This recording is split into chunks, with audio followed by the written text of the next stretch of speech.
में जब दिया लगाओ और मंदिर में जब दीप प्रज्वलित करो, उस समय पर जब मंदिर में दीप लगाएं और मंदिर में जब दिया प्रज्वलित करें, अगर गोल बाती है तो वो तो दिए के बीच में ही होगी, फूल बाती है तो वो दिए के बीच में होगी। और मान लो अगर लंबी बाती लेकर गए हो, लंबी बाती को लेकर पहुंचे हो, तो अगर दीप लगा रहे हो, कामना रखकर लगा रहे हो कि मेरी ये कामना है, तो वो दीप का, बाती का मुख अपनी ओर रखना, पर कोई कामना नहीं। हम भगवान को केवल इसलिए रिझा रहे हैं कि मेरा भोलेनाथ मेरा भंडार भरे और मेरे घर में सुख समृद्धि दे। तो दीप की बाती का मुख भगवान की ओर होना चाहिए कि हमने तेरे भरोसे पर छोड़ दिया।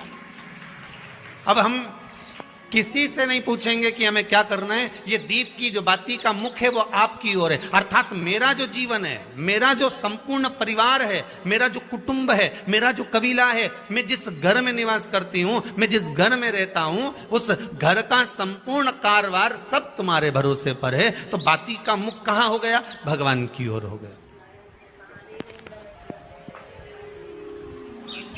बाती का मुख फिर भगवान की ओर। पर ज्यादातर लोग दिया जो लगाते हैं ना, वो अपनी ओर बाती करके ही लगाते हैं। मतलब इनकी कामना चलती ही रहती है 24 घंटे। कुछ कुछ कामनाएं इनकी जागरूक रहती है, इनकी कामनाएं निरंतर रहती है। पर उस बाती में जब आप अपना संपूर्ण परिवार, संपूर्ण अपने परिवार का, दुकान हो, धंधा हो, व्यापार हो, व्यवसाय हो, चाहे आप जितना भी कार्य कर रहे हो, फैक्ट्रियां चला रहे हो, वो सब अपने भगवान के भरोसे पर दे दिया, भगवान की ओर दे दिया। तो इसका मतलब ये नहीं है कि बाती का मुख भगवान की ओर हो तो तुम भगवान के बिल्कुल करीब में ही बाती का मुख कर लगा दो और भगवान को मालूम पड़े चोट लग जाए, ऐसा भी नहीं। जब भी दिया लगता है, आप बहुत ध्यान देना महाराज, अगर भगवान जिस स्थान पर बैठे हुए हैं, अगर दिया हमको रखना है, भगवान जहां विराजमान है, दीप जब भी रखा जाता है भगवान के सामने, तो अपन जहां विराजमान है उससे भगवान और अपने बीच में कम से कम 2 बीता की दूरी तो होना ही चाहिए, जिससे भगवान को भी चोट ना लगे, भगवान को भी घात ना लगे।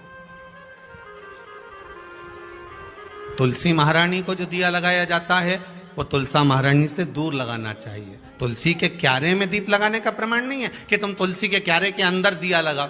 पहले तो ऐसा नियम था कि तुलसी का जो क्यारा बनता था उसमें एक नीचे अलग से दिया रखने की जगह बनती थी, तो उसमें दिया रख दिया जाता था। आज के जमाने में इतनी जगह ही नहीं कि वह में रखो, तो लोग वो कुंडा में धर के आ जाए। अब वो कुंडी में रख के आए, मालूम पड़े तुलसी महारानी का पत्ता मुरझा जाता है, तुलसा महारानी भी ऐसी मूर्छित हो जाती है, तुलसा महारानी भी चारों तरफ से वो दिए की लो से जल जाती है। ऐसा दीप लगाने का कोई फायदा नहीं, ऐसे दीप की कोई महत्वता नहीं है। किसी को कष्ट देकर, किसी को परेशान कर कर, देवता हो चाहे आप हो, आप किसी को कष्ट देकर, किसी को परेशान कर कर अगर भजन कर रहे हो तो उसका कोई सुख नहीं है हमारा, उसका कोई आनंद नहीं है। किसी को भी कष्ट देकर अगर आपने भजन भी किया, यज्ञ भी करा, दान भी करा, पुण्य भी करा, सत्कर्म भी करा, भजन भी करा, उसका कोई तत्व नहीं। शाम को 4 बजे से लेकर 7 बजे के बीच में शंकर और पार्वती के भ्रमण का समय रहता है। मेरे देवाधिदेव महादेव और माता पार्वती के भ्रमण का समय, भगवान शंकर पार्वती घूमने को निकले। इसलिए हमारा सनातन धर्म कहता है शाम के समय पर माताओं को झाड़ू नहीं लगाना चाहिए, शाम के समय पर माताओं को चूड़ी बिछिया नहीं बदलना चाहिए, शाम के समय पर माताओं को मांग में सिंदूरा नहीं भरना चाहिए, शाम के समय पर माताओं को बाल नहीं बांधना चाहिए, शाम के समय पर माताओं को चौखट पर नहीं बैठना चाहिए। उसका कारण क्या है? क्योंकि पार्वती जी ने भगवान भोलेनाथ जी से कहा था कि तुम मुझे रोज शाम के समय प्रदोष काल में भ्रमण के लिए लेकर जाते हो, मेरे लिए आज्ञा क्या है? शंकर भगवान ने कहा सुनो पार्वती, मंदिर के अंदर नंदी रहता है, जाने वाला यात्री जब मंदिर में मेरा दर्शन करने आता है तो नंदी के कानों में कहकर जाता है कि शिव जी को मेरे यहाँ लेकर आना। मैं नंदी के अनुसार उनके घर जाता हूँ, मेरा काम है उनका कल्याण करना और तेरा काम है उनके घर की नारी को अखंड सौभाग्यवती का वर प्रदान करना, ये तेरा काम है। तब पार्वती माता ने कहा अखंड सौभाग्यवती होने का वर मैं तो दे दूंगी, पर उस समय पर माताएं चूड़ी बदल रही होगी, हाथ से चूड़ी निकाल रही होगी तो मैं वर कैसे दे सकती हूँ, मांग भर रही होगी तो मैं वर कैसे दे सकती हूँ, उस समय पर चूड़ी बिछिया बदला जा रहा होगा तो मैं वर कैसे दे सकती हूँ, उस समय पर झाड़ू लग रही होगी तो मैं लक्ष्मी को वहां कैसे भेज सकती हूँ, आप बताओ। तो शंकर भगवान ने कहा प्रदोष का समय एक ऐसा समय होता है, शाम का समय ऐसा होता है जिस समय पर केवल शंकर और पार्वती की आराधना का समय होता है। हम तो कई लोगों से कहते हैं अगर आपके यहाँ संपदा नहीं आ रही है, बहुत मेहनत कर रहे हो, फल नहीं मिल रहा, कहीं नौकरी, कहीं सर्विस या कहीं व्यापार या व्यवसाय में कहीं तकलीफ आ रही है, हम सबसे कहते हैं शाम का समय पकड़ लो, शंकर जी के मंदिर में दिया लगाना प्रारंभ करो। शिव मंदिर में अगर दिया नहीं लगा रहे हो तो बेलपत्री के पेड़ के नीचे दिया लगा। बेलपत्री और शंकर जी के मंदिर में दिया नहीं लगा रहा तो शंकर जी के मंदिर के बाहर चौखट पर दिया लगा। इतना भी नहीं कर सकते तो अपने घर के बाहर अपने द्वार पर दिया लगा दो और शंकर जी के नाम का श्री शिवाय नमस्तुभ्यं बोलकर शंकर भगवान को याद कर कर अपनी कामना कर कर बाबा का स्मरण कर कर पंचाक्षर मंत्र नमः शिवाय, षडाक्षर मंत्र ओम नमः शिवाय, द्वादशाक्षर मंत्र ओम नमो भगवते वासुदेवाय, जो मंत्र तुमको याद है उसका स्मरण कर कर लक्ष्मी हो चाहे नारायण हो चाहे राम हो चाहे कृष्ण हो स्मरण कर कर शाम के समय बाहर दिया लगा दो, दरवाजे के पास लगा दो, वो सुनेगा जरूर, आएगा तो उसका वेलकम जरूर होगा और वो कुछ देकर जरूर जाएगा। नियम तो बनाओ, उसकी चौखट पर जाकर कहना होता है।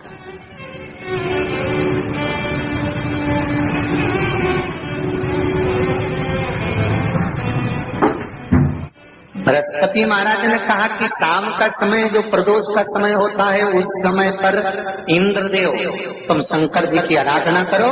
शिव आराधना से शंकर जी जो मार्ग प्रशस्त करेंगे, शिव आराधना से जो शंकर जी कहेंगे वो तुम करना, ठीक है? आराधना करी बाबा भोलेनाथ जी।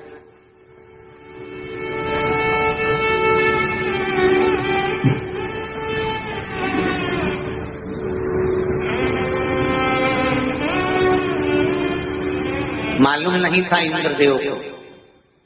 बृहस्पति महाराज ने प्रदोष की महत्वता समझाई तो प्रदोष का समय जानकर शंकर जी पर 7 बेलपत्र प्रदोष के दिन इंद्र ने समर्पित कर दी बिना सोचे। कितनी बेलपत्र? 7। प्रदोष का व्रत करो चाहे ना करो, मंदिर में चढ़ी हुई बेलपत्र को उठा लो,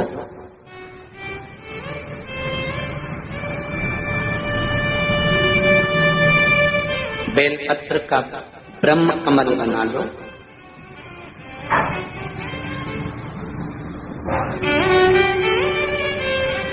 ब्रह्म कमल का मतलब होता है डंडी बीच में रहे, आसपास पत्तियां रहे। 7 पत्ती का ब्रह्म कमल बनाकर, जैसे ये पत्तियां हैं एक जैसी रखी हुई हैं तो इसको फैलाइए, 7 पत्ती को आपस में फैलाकर ब्रह्म कमल बनाए। प्रदोष का व्रत करें ना करें, जरूरी नहीं है कि वृक्ष से ही पत्ती लेकर आओगे तो ही शंकर जी को चढ़ाओगे।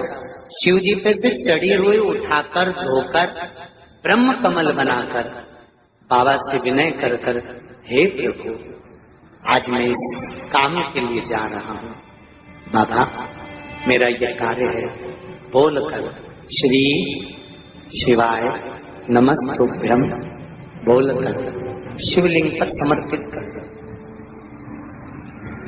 दिन भर के प्रदोष व्रत का फल बाबा एक बेलपत्री समर्पित करने पर ही प्रदान कर देता है। शिव प्रदोष व्रत कर रहे हो उससे बढ़कर कोई प्रसन्नता नहीं, पर नहीं कर रहे तो प्रदोष के दिन या 12 महीने शिवरात्रि आती है, श्री शिवाय नमस्तुभम, हर हर महादेव। कैसे हैं आप सभी लोग? आशा करती हूँ आप सभी बहुत अच्छे होंगे। देखिए, जो भी मेरे चैनल पर पहली भाई बहन पहली बार आए हैं वह मेरे चैनल को सब्सक्राइब कर लें। मेरी वीडियो कैसी लगती है कमेंट में हर हर महादेव लिखना ना भूलें। देखिए, आज का उपाय बहुत ही अच्छा उपाय बताया है। प्रदोष काल में अगर आप एक दीप अपने दरवाजे पर लगाते हैं तो धन का आपके यहाँ भंडार भर जाएगा, लक्ष्मी का आगमन होगा। कहते हैं प्रदोष काल में शिव पार्वती भ्रमण के लिए निकलते हैं तो नंदी के कान में जाकर अगर आप मंदिर जाते हैं तो उनके कान में अवश्य कह के आएं कि भ्रमण के लिए आप शिव जी और पार्वती को लेकर आते हैं प्रदोष काल में शाम के टाइम, तो हमारे यहाँ अवश्य लेके आएं। तो ऐसे कान में कह के आना है नंदी के कान में, और आपको आना है घर। शाम को आपको एक दीप लगाना है, शाम को अपने दरवाजे के पास लंबी बाती का लगाना है घी का, और आपको प्रचलित करते समय यही बोलना है कि हे नंदी बाबा, आप शिव जी पार्वती को भ्रमण करने के लिए लेके आए हैं तो हमारे यहाँ उनको लेकर अवश्य आएं। पृथ्वी पर प्रदोष काल में शिवरात्रि में एकादशी पर शिव पार्वती पृथ्वी पर भ्रमण के लिए आते हैं, तो इसलिए आपको दरवाजे पर एक घी का दीपक अवश्य ही लगाना चाहिए। इससे आपके यहाँ धन में बरकत होगी, आपके यहाँ धन संपदा खूब बढ़ेगी, कोई भी कष्ट बीमारी नहीं रहेंगी, आपके धन संपदा की जो भी कमी है वो कमी पूरी होगी। जिस व्यक्ति के यहाँ धन की बहुत कमी है, कष्ट बहुत ज़्यादा है, विपदा आ पड़ी है, समझ नहीं आ रहा है क्या करें, तो प्रदीप मिश्रा जी ने शिव पुराण में बता दिया है कि अगर आपके यहाँ ये सब परेशानियां हैं तो आप एक उपाय अवश्य कर लें। प्रदोष काल में एक दीपक अवश्य लगाएं। देखिए, अगर आप मंदिर नहीं जा सकते या आप शिवालय नहीं जा सकते, बेलपत्र के पेड़ के पास दीप नहीं लगा सकते, तो एक अपने दरवाजे पे अवश्य ही लगा दें। देखिए, वैसे बहुत ही शुभ उपाय बताया गया है कि बेलपत्र का पेड़ अगर आपको कहीं मिल जाए तो उस पे एक दीप प्रदोष काल में आप शाम के टाइम ज़रूर लगा कर आएँ। इससे आपके यहाँ जो भी धन की कमी है वो पूरी हो जाएगी, जो भी आपके यहाँ कष्ट है वो समाप्त हो जाएगा, आपकी जो भी मनोकामनाएं वो पूर्ण अवश्य ही हो जाएंगी। प्रदीप मिश्रा जी ने अपनी कथा में ये भी बताया है, उनका ही उपाय सुनकर मैं आपको बताने का प्रयास कर रही हूँ। जो भी व्यक्ति प्रदोष काल में शाम के टाइम मंदिर जाकर एक दीप लगाए, जो भी अपनी कामना है, कामना को जानकर आपको रखकर अगर दीप लगानी है तो वो लंबी बाती का दीप अब लगाते वक्त उसका मुख अपनी तरफ कर कर ही लगाएं। अगर कोई कामना नहीं है, वैसे ही आप शिव जी को रिझा रहे हैं, आपके यहाँ धन संपदा हमेशा रहे, आपके यहाँ सुख शांति बनी रहे, तो आप उस दीप का मुख शिव जी की तरफ कर दें। अगर आपकी कोई कामना है तो उस दीप का मुख अपनी तरफ लगाएं। लंबी में जब दिया लगाओ और मंदिर में जब दीप प्रज्वलित करो, उस समय पर जब मंदिर में दीप लगाएं और मंदिर में जब दिया प्रज्वलित करें, अगर गोल बाती है तो वो तो दिए के बीच में ही होगी, फूल बाती है तो वो दिए के बीच में होगी। और मान लो अगर लंबी बाती लेकर गए हो, लंबी बाती को लेकर पहुंचे हो, तो अगर दीप लगा रहे हो, कामना रखकर लगा रहे हो कि मेरी ये कामना है, तो वो दीप का बाती का मुख अपनी ओर रखना, पर कोई कामना नहीं। हम भगवान को केवल इसलिए रिझा रहे हैं कि मेरा भोलेनाथ मेरा भंडार भरे और मेरे घर में सुख समृद्धि दे, तो दीप की बाती का मुख भगवान की ओर होना चाहिए कि हमने तेरे भरोसे पर छोड़ दिया। अब हम किसी से नहीं पूछेंगे कि हमें क्या करना है, ये दीप की जो बाती का मुख है वो आपकी ओर है। अर्थात मेरा जो जीवन है, मेरा जो संपूर्ण परिवार है, मेरा जो कुटुंब है, मेरा जो कबीला है, मैं जिस घर में निवास करती हूँ, मैं जिस घर में रहता हूँ, उस घर का संपूर्ण कारभार सब तुम्हारे भरोसे पर है। तो बाती का मुख कहाँ हो गया? भगवान की ओर हो गया। बाती का मुख फिर भगवान की ओर। पर ज्यादातर लोग दिया जो लगाते हैं ना, वो अपनी ओर बाती करके ही लगाते हैं। मतलब इनकी कामना चलती ही रहती है 24 घंटे। कुछ कुछ कामनाएं इनकी जागरूक रहती है, इनकी कामनाएं निरंतर रहती है। पर उस बाती में जब आप अपना संपूर्ण परिवार, संपूर्ण अपने परिवार का दुकान हो, धंधा हो, व्यापार हो, व्यवसाय हो, चाहे आप जितना भी कार्य कर रहे हो, फैक्ट्रियां चला रहे हो, वो सब अपने भगवान के भरोसे पर दे दिया, भगवान की ओर दे दिया। तो इसका मतलब ये नहीं है कि बाती का मुख भगवान की ओर हो तो तुम भगवान के बिल्कुल करीब में ही बाती का मुख कर लगा दो और भगवान को मालूम पड़े चोट लग जाए, ऐसा भी नहीं। जब भी दिया लगता है, आप बहुत ध्यान देना महाराज, अगर भगवान जिस स्थान पर बैठे हुए हैं, अगर दिया हमको रखना है, भगवान जहां विराजमान है, दीप जब भी रखा जाता है भगवान के सामने, तो अपन जहां विराजमान है उससे भगवान और अपने बीच में कम से कम 2 बीता की दूरी तो होना ही चाहिए, जिससे भगवान को भी चोट ना लगे, भगवान को भी घात ना लगे। तुलसी महारानी को जो दिया लगाया जाता है, में जब दिया लगाओ और मंदिर में जब दीप प्रज्वलित करो, उस समय पर जब मंदिर में दीप लगाएं और मंदिर में जब दिया प्रज्वलित करें, अगर गोल बाती है तो वो तो दिए के बीच में ही होगी, फूल बाती है तो वो दिए के बीच में होगी। और मान लो अगर लंबी बाती लेकर गए हो, लंबी बाती को लेकर पहुंचे हो, तो अगर दीप लगा रहे हो, कामना रखकर लगा रहे हो कि मेरी ये कामना है, तो वो दीप का, बाती का मुख अपनी ओर रखना, पर कोई कामना नहीं।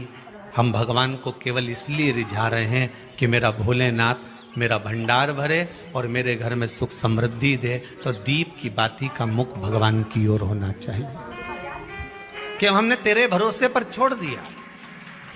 अब हम किसी से नहीं पूछेंगे कि हमें क्या करना है, ये दीप की जो बाती का मुख है वो आपकी ओर है। अर्थात मेरा जो जीवन है, मेरा जो संपूर्ण परिवार है, मेरा जो कुटुंब है, मेरा जो कबीला है, मैं जिस घर में निवास करती हूं, मैं जिस घर में रहता हूं, उस घर का संपूर्ण कारभार सब तुम्हारे भरोसे पर है। तो बाती का मुख कहां हो गया? भगवान की ओर हो गया। बाती का मुख फिर भगवान की ओर। पर ज्यादातर लोग दिया जो लगाते हैं ना, वो अपनी ओर बाती करके ही लगाते हैं। मतलब इनकी कामना चलती ही रहती है 24 घंटे।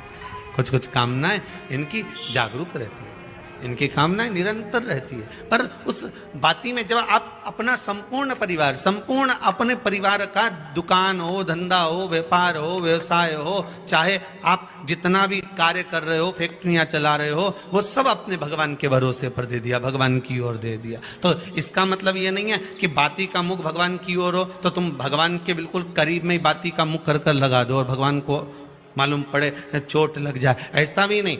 जब भी दिया लगता है, आप बहुत ध्यान देना महाराज, अगर भगवान जिस स्थान पर बैठे हुए हैं, अगर दिया हमको रखना है, भगवान जहां विराजमान है, दीप जब भी रखा जाता है भगवान के सामने, तो अपन जहां विराजमान है उससे भगवान और अपने बीच में कम से कम 2 बीता की दूरी तो होना ही चाहिए, जिससे भगवान को भी चोट ना लगे, भगवान को भी घात ना लगे। तुलसी महारानी को जो दिया लगाया जाता है, वो तुलसा महारानी से दूर लगाना चाहिए। तुलसी के क्यारे में दीप लगाने का प्रमाण नहीं है कि तुम तुलसी के क्यारे के अंदर दिया लगाओ।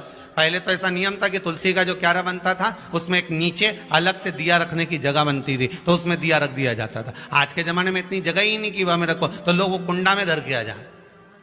अब वो कुंडी में रख के आए, मालूम पड़े तुलसी महारानी का पत्ता मुरझा जाता है, तुलसा महारानी भी ऐसी मूर्छित हो जाती है, तुलसा महारानी भी चारों तरफ से वो दिए की लो से जल जाती है। ऐसा दीप लगाने का कोई फायदा नहीं,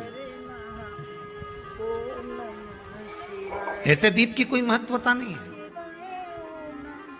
किसी को कष्ट देकर, किसी को परेशान कर कर, देवता हो चाहे आप हो, आप किसी को कष्ट देकर, किसी को परेशान कर कर अगर भजन कर रहे हो तो उसका कोई सुख नहीं है हमारा, उसका कोई आनंद नहीं है। किसी को भी कष्ट देकर अगर आपने भजन भी किया, यज्ञ भी करा, दान भी करा, पुण्य भी करा, सत्कर्म भी करा, भजन भी करा, उसका कोई तत्व नहीं।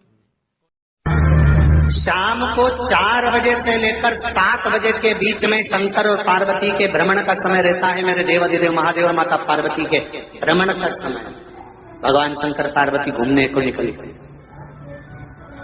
इसलिए हमारा सनातन धर्म कहता है शाम के समय पर माताओं को झाड़ू नहीं लगाना चाहिए, शाम के समय पर माताओं को चूड़ी बिछिया नहीं बदलना चाहिए, शाम के समय पर माताओं को मांग में सिंदूरा नहीं भरना चाहिए, शाम के समय पर माताओं को बाल नहीं बांधना चाहिए, शाम के समय पर माताओं को चौखट पर नहीं बैठना चाहिए। उसका कारण क्या है? क्योंकि पार्वती जी ने भगवान भोलेनाथ जी से कहा था कि तुम मुझे रोज शाम के समय प्रदोष काल में भ्रमण के लिए लेकर जाते हो, मेरे लिए आज्ञा क्या है? शंकर भगवान ने कहा सुनो पार्वती, मंदिर के अंदर नंदी रहता है, जाने वाला यात्री जब मंदिर में मेरा दर्शन करने आता है तो नंदी के कानों में कहकर जाता है कि शिव जी को मेरे यहाँ लेकर आना।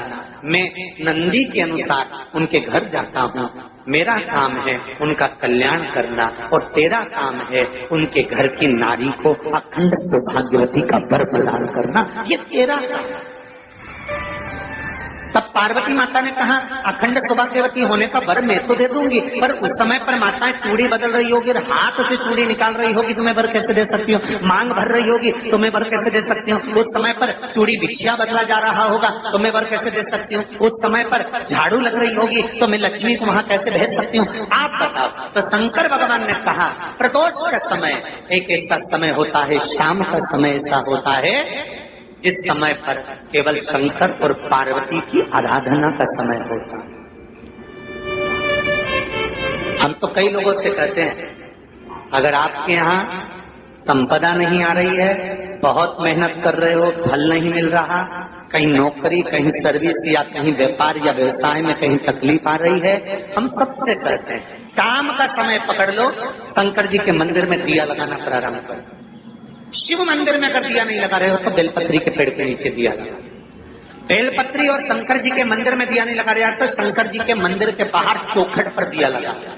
इतना भी नहीं कर सकते तो अपने घर के बाहर अपने द्वार पर दिया लगा दो और शंकर जी के नाम का श्री शिवाय नमस्तुभ्यं बोलकर शंकर भगवान को याद कर कर अपनी कामना कर कर बाबा का स्मरण कर कर पंचाक्षर मंत्र नमः शिवाय, षडाक्षर मंत्र ओम नमः शिवाय, द्वादशाक्षर मंत्र ओम नमो भगवते वासुदेवाय, जो मंत्र तुमको याद है उसका स्मरण कर कर लक्ष्मी हो चाहे नारायण हो चाहे राम हो चाहे कृष्ण हो स्मरण कर कर शाम के समय बाहर दिया लगा दो, दरवाजे के पास लगा दो। वो सुनेगा जरूर, आएगा तो उसका वेलकम जरूर होगा और वो कुछ देकर जरूर जाएगा। नियम तो बनाओ, उसकी चौखट पर जाकर कहना है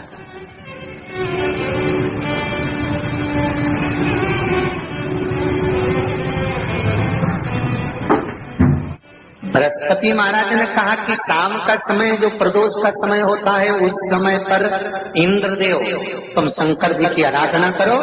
शिव आराधना से शंकर जी जो मार्ग प्रशस्त करेंगे, शिव आराधना से जो शंकर जी कहेंगे वो तुम करना, ठीक है? आराधना करी बाबा भोलेनाथ जी।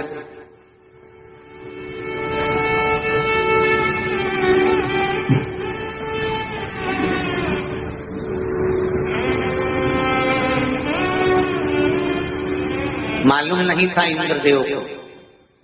बृहस्पति महाराज ने प्रदोष की महत्वता समझाई तो प्रदोष का समय जानकर शंकर जी पर 7 बेलपत्र प्रदोष के दिन इंद्र ने समर्पित कर दी बिना सोचे। कितनी बेलपत्र? 7। प्रदोष का व्रत करो चाहे ना करो, मंदिर में चढ़ी हुई बेलपत्र को उठा लो,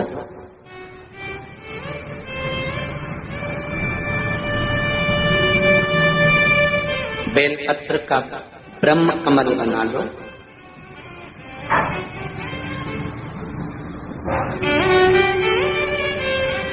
ब्रह्म कमल का मतलब होता है डंडी बीच में रहे, आसपास पत्तियां रहे। 7 पत्ती का ब्रह्म कमल बनाकर, जैसे ये पत्तियां हैं एक जैसी रखी हुई हैं तो इसको फैलाइए, 7 पत्ती को आपस में फैलाकर ब्रह्म कमल बनाए।